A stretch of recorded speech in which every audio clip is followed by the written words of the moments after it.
চলে আসছি আপনাদের প্রাণের টিএনটি কলোনির ভিতরে। তা টিএনটির কলোনির ভিতরে এসে যে অবস্থা দেখলাম, অহনো আম ছোট ছোট, আর আমার এলাকার আমগুলো কত সুন্দর বড় বড়। আবার একদিক থেকে কথা বলতে গেলে কি আপনার এদিকে আবার আম গাছে ছোট ছোট ফুলও হয়েছে, দেখছেন? এটা কিন্তু দেখার একটা সৌন্দর্য। 12 মাস কাল আম গাছে আম ধরে, এরম আম কয়েক গাছে ধরে।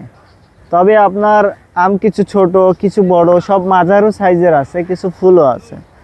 কারণ এক লোক যদি আমগুলো আগে আগড় হয়ে যায়, আমগুলো বড় হয়ে যায়, একবারে যদি পেকে যায়, তাহলে কিন্তু আমগুলো খাওয়ার স্বাদটা সে পাবে না। কারণ এই লেভেলে আস্তে আস্তে ধাপে ধাপে যদি আম ধরে, তাহলে 12 মাস সে খাইতে পারবে। আর 12 মাস খাওয়ার স্বাদটাই আলাদা। তো আপনাদের প্রাণের ঢাকা শহরে এত সুন্দর আম ধরে, এটা ভাষায় প্রকাশ করার মতো না, আর বলে শেষ করা যাবে না।